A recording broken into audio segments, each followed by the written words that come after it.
എസ്.കെ. പൊറ്റക്കാടിൻ്റെ ഒരു തെരുവിൻ്റെ കഥയിൽ നിന്ന്.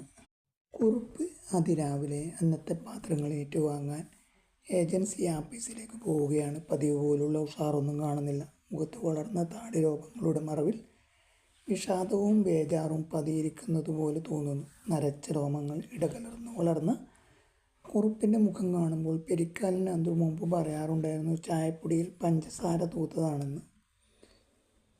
കുറുപ്പ് ആഴ്ചയിലൊരിക്കൽ മുഖക്ഷൗരം ചെയ്യാറുണ്ട്. ഇപ്പോൾ ആ പതിവും തെറ്റിച്ച മട്ടാണ് കാണുന്നത്. മനസ്സിലെ വിചാരങ്ങൾ മകളെക്കുറിച്ചാണ്. രാധയുടെ പനി അതേ നിലയിൽ തന്നെയുണ്ട്. മണ്ണാൻ കേളുവിൻ്റെ കഷായം സേവിക്കുന്നുമുണ്ട്. 7 പൊതി കഷായം കുടിക്കണമെന്നാണ് കേളുവിൻ്റെ നിർദ്ദേശം. കഷായത്തിനുള്ള മരുന്ന് വാങ്ങണം. കയ്യിൽ കാശില്ല. ഏജൻസിക്ക് കൊടുക്കേണ്ട വകയിൽ കുറച്ച് കാശും എടുത്ത് പറ്റിപ്പോയിരിക്കുന്നു. രാധയ്ക്ക് പനിയാണ്. എൻ്റെ രാധ പനിച്ചു കിടക്കുകയാണ്.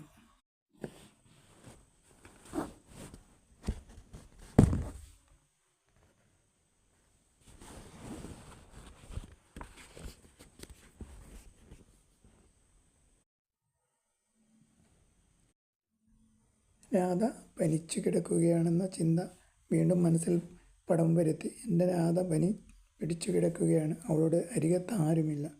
പാറുമ്മയെ ഒന്ന് വിളിച്ചാലോ? രാധയുടെ അമ്മയുടെ ഒരകന്ന ചാർച്ചക്കാരിയാണ് പാറുവമ്മ. കാവിൻ്റെ കിഴക്കു ഭാഗത്തുള്ള കുന്നിൻ ചെരുവാണ് അവർ പാർക്കുന്നത്. പാറുവമ്മ പട്ടർ വക്കീലിൻ്റെ മഠത്തിൽ അടിച്ചുതളിക്ക് പോകുന്നുണ്ടെന്ന് കേട്ടിരുന്നു. ശരി, ഉച്ചക്ക് അവരെ ഒന്ന് ചെന്ന് കണ്ട് വിവരം പറയണം. പത്രക്കെട്ട് കയ്യിൽ കിട്ടിയപ്പോൾ കുറുപ്പ് വാർത്തകളുടെ തലക്കെട്ടുകൾ കണ്ണാടിയിലൂടെ തിരക്കി തലോടി. ഒരു നല്ല കോളുള്ള വാർത്ത കിടക്കുന്നു. 32 ലക്ഷം ഉറുപ്പികയുടെ വ്യാജ സ്വർണം പിടിച്ചിരിക്കുന്നു. കുറുപ്പിൻ്റെ മുഖത്തെ വിഷാദവും ബേജാറുമെല്ലാം പറന്നു.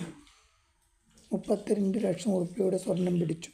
അറബിപ്പൊന്നിൻ്റെ ആൾ അറസ്റ്റിൽ. കാര്യം വിഷമസ്ഥിതി. പേപ്പർ ഒരെണ്ണ. ഉഷാറോടെ ആർത്ത് വിളിച്ചുകൊണ്ട് കുറുപ്പ് തെരുവിലേക്ക് ഓടി. മഞ്ഞ നിറമുള്ളൊരു രോമ മഫ്ലർ തലയിൽ ചുറ്റിക്കെട്ടി രാവിലത്തെ നടത്തത്തിനിറങ്ങിയ പെൻഷൻ തഹസിൽദാർ കുഞ്ഞിരാമൻ കീശയിൽ നിന്ന് കണ്ണടയും ഒരണയും ഒന്നിച്ച് പുറത്തെടുത്ത് പത്രം വാങ്ങി. കണ്ണട മൂക്കത്ത് പിടിപ്പിച്ച് ഒരു കമ്പിത്തൂണിനടുക്കൽ പറ്റി നിന്ന് ആ പൊൻവാർത്ത മുഴുവൻ വായിച്ചു.